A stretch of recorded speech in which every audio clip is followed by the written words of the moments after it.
اللهم صل على محمد وآل محمد۔ السلام علیکم ورحمۃ اللہ وبرکاتہ۔ ناظرین محترم، احکام روزہ لے کر کے ہم آپ کے سامنے حاضر ہوئے ہیں۔ ہماری گفتگو مفطرات صوم میں چل رہی ہے، یعنی وہ چیزیں کہ جن سے روزہ باطل ہو جاتا ہے، جن سے روزہ ٹوٹ جاتا ہے۔ نمبر 1، کھانا پینا، جیسے کہ کل بیان کیا گیا کہ کھانا پینا چاہے کم ہو یا زیادہ ہو، اگر جان بوجھ کر کے انسان کھا لے یا پی لے، چاہے وہ کھانے کی چیز ہو یا کھانے پینے کی چیز نہ ہو، اس سے روزہ باطل ہو جاتا ہے۔ لیکن اگر بھول کر کے کوئی چیز کھا پی لے، یا وہ مجبور ہو کہ زبردستی اس کے حلق میں کوئی چیز ڈال دی جائے، تو اس صورت میں روزہ باطل نہیں ہوتا ہے۔ لیکن چند اس کے ضمن میں، کھانے پینے کے ضمن میں کچھ ایسی چیزیں ہیں کہ جن سے اکثر لوگ یہ سمجھتے ہیں کہ روزہ باطل ہو جاتا ہے، حالانکہ ایسے نہیں۔ مثلاً انجیکشن وغیرہ سے یا گلوکوز لگانے سے لوگ سمجھتے ہیں کہ روزہ باطل ہو جاتا ہے، لیکن آیت اللہ العظمہ سید علی الحسینی السیستانی کے نزدیک انجیکشن لگانے سے یا گلوکوز وغیرہ کے استعمال سے روزہ باطل نہیں ہوتا، چاہے وہ طاقت کے لیے ہی استعمال کی جا رہی ہے،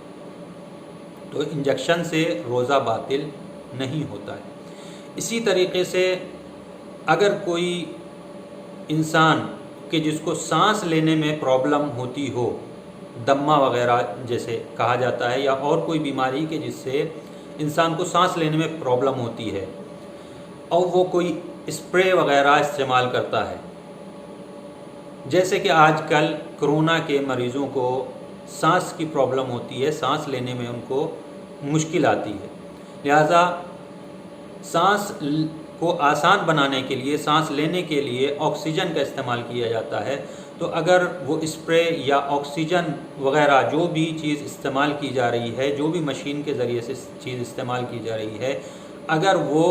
صرف سانس کی نلی میں جائے سانس کو آسان کرنے کے لیے، تو لہذا اس سے بھی روزہ باطل نہیں ہوتا ہے، اگرچہ وہ معدے میں یعنی کھانے کی نلی میں نہ جائے اور صرف سانس کی نلی میں جائے، تو اس سے روزہ باطل نہیں ہوتا ہے۔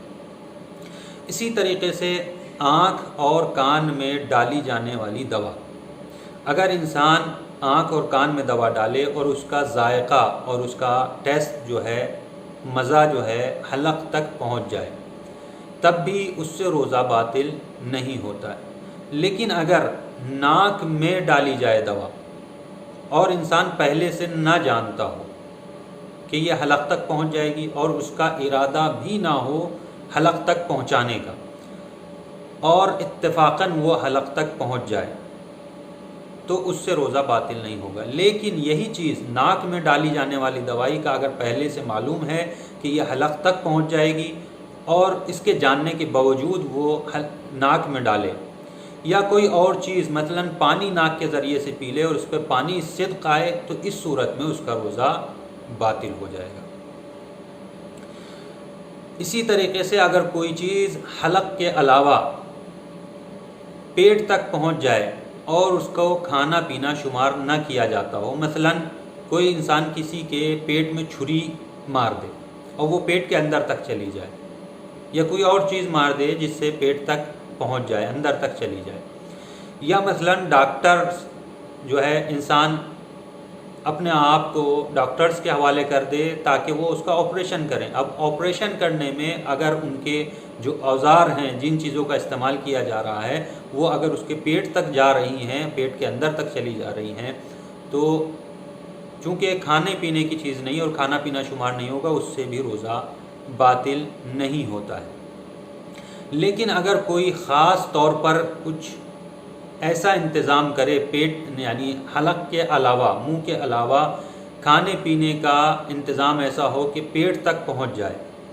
مثلاً کچھ مریض ہوتے ہیں، کچھ حالات میں ایسا ہوتا ہے کہ انسان منہ سے